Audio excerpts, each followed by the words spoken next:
Hello students, how are you? I hope you are well. So today we are going to start chapter 9, the infinitive, and I am having the book with me, Learn Well English Grammar class 6. So let us start. So what is the topic is the infinitive. ठीक है, तो infinitive क्या होता है? ये बहुत ही important topic है, थोड़ा सा ध्यान देने की जरूरत है, फिर आपको इजीली क्लियर हो जाएगा. देखो, इन्फिनिटिव का मतलब क्या होता है? जो रूट या base form of a verb. ठीक है, मतलब कि देखो रूट या बेस. अब रूट और बेस का मतलब अगर सिंपल तरीके से समझे, मतलब जो मेन जो वर्ब होती है ना, जहां से वो स्टार्ट होती है, ठीक है, तो उसको हम इन्फिनिटिव बोलेंगे. अब जैसे बीई है, ये बेस फॉर्म होगी. बीई से ही निकल कर आए हैं. इज, एम, आर प्रेजेंट में, वोज वर्ब पास में, बीइंग पैसिव में यूज होता है जैसे. तो मतलब बेस फॉर्म कौन सी हुई? बी हुई. ठीक है, फिर उसे के बाद ये निकलते हैं बेस फॉर्म. जैसे डू है, और फिर डू से ही डज बनता है प्रेजेंट में, डिड पास्ट में, डन परफेक्ट में, डूइंग प्रेजेंट पार्टिसिपल में. तो ये हैव बेस फॉर्म कौन सी है? हैव. और उससे क्या बना? Has, had, having. Write is the base form of the writes, wrote, written, writing. Write के अलावा कोई और भी हो सकता है, जैसे प्ले, स्पीक. एक जनरल एग्जाम्पल ले लिया. तो बी, डू, हैव, राइट की बेस फॉर्म होगी. इनके अलावा टेंसेस में चेंजेस होते रहते हैं, तो इन्हीं को क्या बोलेंगे हम? इन्फिनिटिव बोलेंगे. ठीक है, इन्फिनिटिव अब हमारे पास टू टाइप के होते हैं. One is a bare, second is a to infinitive. ठीक है, bare infinitive and to infinitive. अब बेयर इन्फिनिटिव का मतलब क्या होता है? बेयर, बेयर मतलब विदाउट, खाली ना, खाली.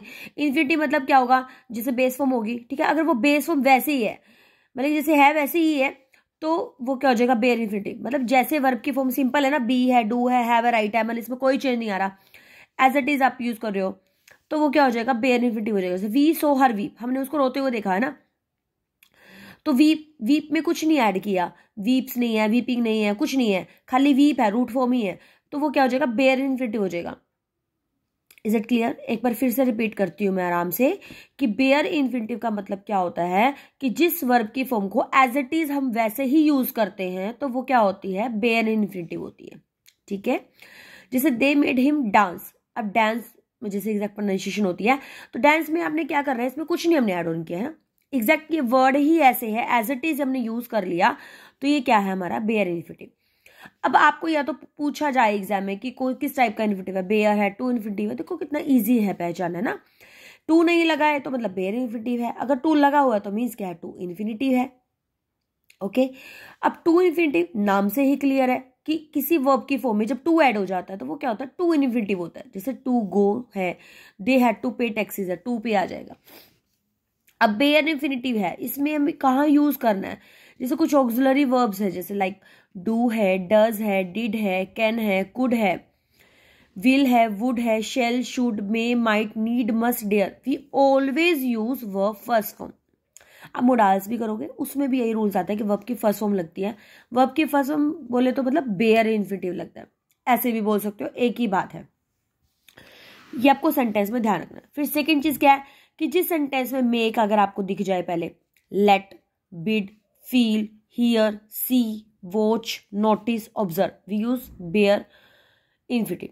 अब देखो इतने सारे हैं, याद करना तो थोड़ा मुश्किल होता है, मैं मानती हूँ इस चीज को, तो लेकिन अगर हम इसको बार बार रिवाइज करेंगे ना तो याद हो जाएगा कि वर्ड्स बार बार अगर हमारे पास सामने आ रहे हैं. मेक है, लेड है, बीड है, फील है, हियर है, सी है, वॉच है, नोटिस है, ऑब्जर्व है, तो बेयर इन्फिनिटिव लगेगा. After but as a preposition and then as a conjunction, है ना. अगर आपको सेंटेंस में एज ए प्रपोजिशन में बट दिया है, बट के बाद हमेशा वर्ब की फर्स्ट फॉर्म होगी बेयर इन्फिनिटिव को. देन के बाद हमेशा क्या होगा? वर्ब की फर्स्ट फॉर्म या बेयर इन्फिनिटिव आप कह सकते होगा. आफ्टर कुछ phrases like had better, had rather, would rather, would sooner, ये भी हमें याद करने पड़ेंगे कि इनके बाद हमारा क्या लगेगा? बेयर इन्फिनिटिव लगेगा. ओके, अब ये एक्सरसाइज दी गई है. इसमें एक्सरसाइज में क्या है कि आपको बोला है कि बेयर इन्फिनिटिव या अदर नेसेसरी वर्ड्स आपने यूज करने हैं. अब देखो बेयर इन्फिनिटिव, जिस मान लो जिस बच्चे ने क्लास अटेंड नहीं करी, पता ही नहीं कि बेयर इन्फिनिटिव क्या होता है, तो वो समझ में ही नहीं आएगा कि उसे करना क्या. तो जरूरी क्या है ये जानना कि बेयर इन्फिनिटिव होता क्या. और देखो है भी बहुत आसान है ना. बेयर इन्फिनिटिव मतलब आपको सिंपल वर्ब की फर्स्ट फॉर्म लगाने, कुछ आपने ऐसी है या कुछ ऐड नहीं करना. अब आप सेंटेंस कोई भी बना सकते हो, ये नहीं कि मैंने ये लिखा आपने यही बनाना है, आप कोई भी बना सकते हो. थोड़ा देखते हैं इसको कि कैसे करना है. आई हर्ड नम्य, अभी हमने करा था. हियर वर्ड आ जाए तो क्या होता है? वर्ब की फर्स्ट फॉर्म होती है. ये रूल भी है, और यहाँ पे वैसे भी लिखा ही हुआ है कि बेनिफिट से बनाना आपने। I heard Namya speak to her mother. आपने सुना था कि नम्या क्या कर रही है, अपनी मम्मी से बात कर रही है। नम्या का ये बना सकते हो, वो टीवी देख रही है, कुछ भी बना सकते हो आप, ठीक है। जैसे Robin dare not ask question class, Robin बिल्कुल भी डेयर नहीं करता कि क्लास में क्वेश्चन पूछे, ऐसे बना सकते हो आप। I saw her go to school, मैंने उसे देखा था स्कूल जाते हुए।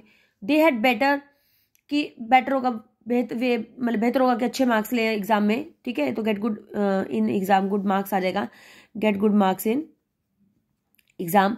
एनीबडी माइट, मतलब कि कोई भी शायद ले सकता है, take admission in the school, या take admission in a swimming या इन डांस अकेडमी, ठीक है, कुछ भी आप लिख सकते हो।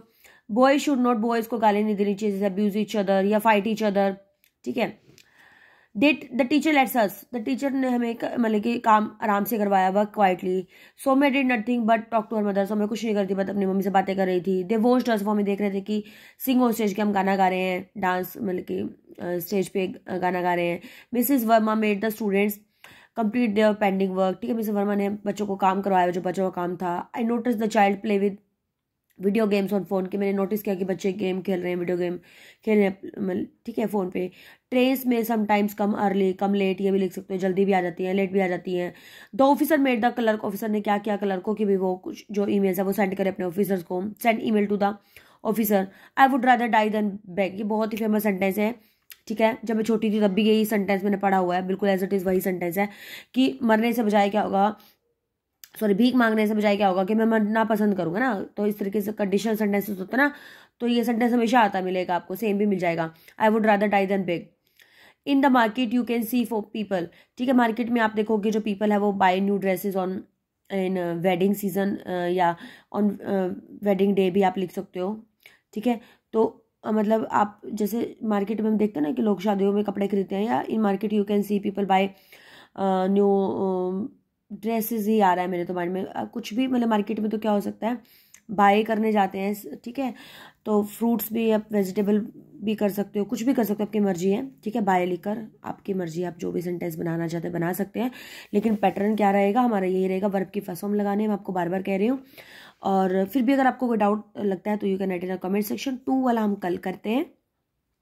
अगर वीडियो आपको थोड़ी सी भी अच्छी लगती है तो प्लीज़ लाइक करना ना भूलें, क्योंकि मेरे लिए मोटिवेशन का काम करता है थोड़ा सा। हाँ, मेरी आवाज़ में थोड़ा प्रॉब्लम है, आज मुझे कोल्ड काफ़ी हो रहा था, तो वो हो सकता है, लेकिन हाँ अगर आप समझना चाहोगे तो फिर भी आपको वीडियो समझ आ जाएगी ना, कोई बड़ा इशू नहीं है। तो मिलते हैं एक नए वीडियो में एक नए कंटेंट के साथ। Till then be happy, keep studying, bye bye.